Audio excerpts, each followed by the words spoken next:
Sabana. Are you ready? Kicau, kicau, kicau mania. Kicau, kicau, kicau mania. Kicau, kicau. Assalamualaikum warahmatullahi wabarakatuh.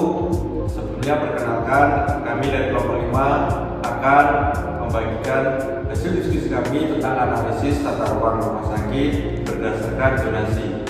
Yang pertama, kami akan memperkenalkan diri dengan saya sendiri, Muhammad Bang Maulana, dengan NIM 1082328. Lalu saya Muhammad Syukur Adiputro dengan NIM 108233029. Lalu saya sendiri Yolanda Safira Damayanti dengan NIM 108233037. Saya Dinda Rizka dengan NIM 108233013. Saya Wino Widanumala dengan NIM 108233035.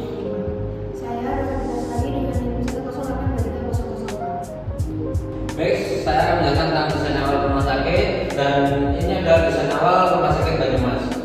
Tata ruang rumah sakit tidak hanya berfungsi sebagai pengaturan fisik bangunan, tetapi juga berperan penting dalam mendukung efektivitas pelayanan, kenyamanan pengguna, serta keselamatan pasien. Penataan ruang tidak optimal dapat menyebabkan ketidakefisienan alur pelayanan, kepadatan sirkulasi, serta meningkatkan risiko penularan infeksi, terutama pada area dengan tingkat risiko tinggi seperti ruangan perawatan dan instalasi gawat darurat. Perkembangan RSUD Banyumas yang dilakukan secara bertahap tanpa perencanaan terpadu menimbulkan ketidaksesuaian tersebut. Kondisi ini juga dapat menyebabkan tidak terpenuhinya standar yang telah ditetapkan dalam pedoman teknis bangunan rumah sakit oleh Kementerian Kesehatan.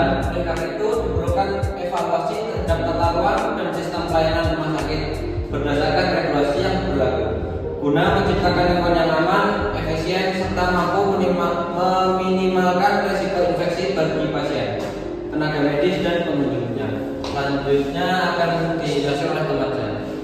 Selanjutnya kita masuk ke konsep zonasi rumah sakit. Dalam perencanaan rumah sakit, zonasi dibuat untuk memisahkan area berdasarkan tingkat risiko infeksi, berdasarkan privasi dan fungsi pelayanan.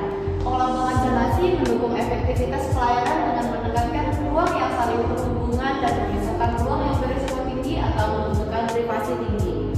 Di sini terdapat 3 zona. Yang pertama ada zona merah. Ruangan yang termasuk zona merah ada ICU, ada OK, ada IGD, resusitasi, isolasi, CSSD, ada NICU dan ICU. Zona merah merupakan area dengan potensi infeksi tinggi dan membutuhkan kontrol akses ketat. Karakteristik zona merah yakni ditandai dengan akses yang terbatas, sterilisasi tinggi, petugas menggunakan APD dan jalur pasien kritis cepat dan langsung. Kemudian ada zona kuning. Ruangan yang termasuk zona kuning yakni ada rawat inap, lab, radiologi, rawat jalan, dan farmasi. Zona kuning merupakan area transisi antara publik dan privat. Zona ini termasuk pada kategori semi publik dengan risiko infeksi sedang. Zona kuning ditandai dengan karakteristik pasien dan keluarga dapat mengakses dengan aturan tertentu, pengawasan petugas masih tinggi, dan terkoneksi ke zona merah dan hijau. Kemudian yang terakhir ada zona hijau. Ruangan yang termasuk zona hijau ada lobi, administrasi, ruang tunggu, kantor atau manajemen, dan gizi. Zona hijau merupakan area umum dengan akses paling terbuka untuk publik dengan resiko infeksi rendah. Zona hijau ditandai dengan karakteristik akses bebas pengunjung, fungsi administratif, dan penerimaan pasien, serta minim risiko terkontaminasi.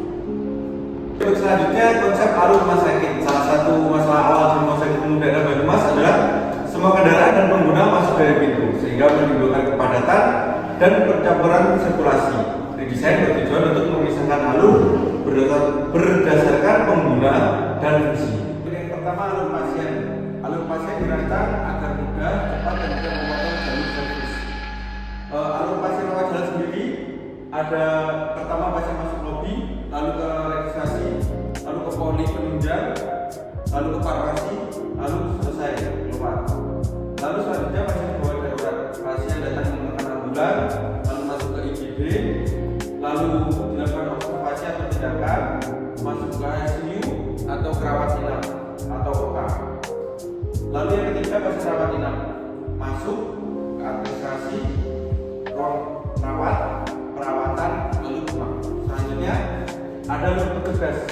Yang pertama, mereka ke entrance staff, lalu ke ruang staff atau station, lalu ke unit pelayanan, selanjutnya ke area penunjang menggunakan jalur belakang atau samping, mempunyai akses ke seluruh unit dan tidak bercampur dengan jalur publik. Contohnya, dokter atau perawat dari area staff ke ICU atau OK atau rawat inap tanpa melalui logo. Lalu yang terakhir ada alur barang. Sirkulasi alur barang dibedakan dari pasien dan pengunjung. Yang pertama ada barang bersih dari gudang ke CSSD atau laundry bersih, lalu ke distribusi unit. Kalau untuk barang kotor sendiri dari unit pelayanan ke laundry kotor atau limbah, selanjutnya ke tempat pembuangan sampah medis. Lalu yang ketiga unit pelayanan. Yang pertama dari unit pelayanan ke pemulasaraan jenazah, lalu ke akses khusus. Lalu yang terakhir servis melalui area belakang tidak melewati koridor publik, ada entrance service khusus. Baik, untuk selanjutnya akan dilanjutkan oleh teman saya. Selanjutnya ada matriks evaluasi zonasi. Nah, di sini tuh ada aspek Permenkes nomor 40 tahun 2022, lalu juga ada kondisi RSUD Banyumas dan ada kesesuaian. Nah, untuk yang pertama itu di sini ada zonasi berdasarkan resiko. Nah, pada kondisinya itu sudah ada pembagian zona merah, kuning, hijau, tetapi masih kurang sesuai karena pembagian zona belum sepenuhnya berbasis risiko infeksi secara tegas dan batas zona juga belum jelas. Lalu untuk yang kedua ada pemisahan zonasi di mana sudah ada pengelompokan role berdasarkan fungsi. Nah, tetapi kurang sesuai karena masih berdasarkan fungsi, belum sepenuhnya berdasarkan tingkat risiko infeksi. Lalu juga ada tingkatan antar zona di mana role dan fungsi terkait ditempatkan berdekatan dengan IGD, ICU dan OK.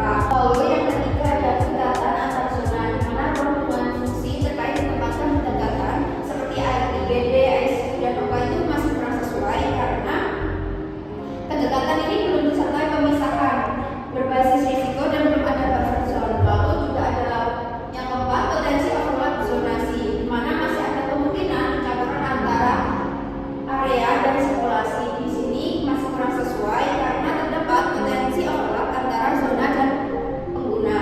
Lalu ada buffer zone antar zona di mana di sini tidak disebutkan adanya zona transisi. Nah, di sini itu tidak sesuai karena belum terdapat zona peralihan antar area dengan risiko yang berbeda. Lalu di sini ada pemisahan alur pengguna di mana sudah ada pembagian jalur yaitu pengunjung, tenaga medis, servis, tetapi masih kurang sesuai karena pemisahan belum optimal karena masih ada penggunaan jalur yang sama. Lalu juga ada sirkulasi eksternal di mana ada beberapa akses seperti IGD, umum, VIP, dan servis itu masih kurang sesuai karena pada kondisi awal masih menggunakan satu pintu masuk utama. Lalu untuk yang selanjutnya ada sirkulasi internal. Di sini koridor digunakan oleh pasien, petugas dan distribusi barang. Lalu di sini kurang sesuai karena masih terjadi pertemuan antar alur dalam satu koridor. Lalu ada pemisahan jalur bersih dan kotor. Dan di kondisi ini sudah ada upaya pemisahan tetapi masih kurang sesuai karena belum optimal, masih ada potensi perpotongan jalur bersih dan limbah medis. Lalu yang terakhir ada kejelasan nomor pelayanan di mana akses ke IGD, rawat inap, poliklinik cukup jelas. Nah, di sini itu sudah cukup sesuai karena alur sudah terarah dan memudahkan akses pengguna. Baik, pada bagian ini kami akan membahas hasil analisis zonasi di RSUD Banyumas berdasarkan Permenkes nomor 40 tahun 2022. Secara umum, RSUD Banyumas itu sudah terbagi menjadi zona merah, kuning, hijau,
peta zonasi dan alur pergerakan sesuai Permenkes nomor 40 tahun 2002. Jadi rekomendasinya kami melakukan pemisahan jalur sirkulasi antara pasien, petugas, dan logistik lalu ambulans agar lebih aman dan efisien. Jadi dengan pemisahan ini alur pergerakan menjadi lebih tertata, tidak saling bersinambungan sehingga risiko kontaminasi bisa dikurangi dan pelayanan menjadi lebih lancar. Lalu yang kedua, menegaskan zonasi resiko dengan memperjelas batas area serta menambahkan zona transisi dan pembatasan akses. Jadi hal ini bertujuan agar area dengan resiko tinggi tetap terjaga dan tidak mudah diakses sembarangan. Untuk yang ketiga, kami menata ulang pendekatan unit berdasarkan fungsi agar alur pelayanan lebih cepat dan efektif. Jadi unit-unit yang saling berkaitan kami tempatkan lebih berdekatan sehingga alur pelayanan menjadi lebih cepat, efektif, dan mendukung penanganan pasien terutama dalam kondisi darurat. Selanjutnya kesimpulan, di mana tata ruang dan sistem sirkulasi RSUD Banyumas sudah memiliki struktur dasar yang cukup baik, namun masih terdapat ketidaksesuaian pada penyiasatan zonasi resiko, kejelasan batas zona, dan potensi perpotongan alur. Jadi permasalahan utamanya meliputi belum adanya buffer zone, terjadinya overlap pada jalur pasien, petugas, dan barang, serta belum optimalnya pemisahan jalur bersih dan kotor sehingga pengendalian infeksi belum maksimal. Jadi perbaikannya difokuskan pada pemisahan sirkulasi, penegasan zonasi resiko, dan penataan kedekatan unit agar tata ruang lebih aman, efisien, dan efektif. That should be me.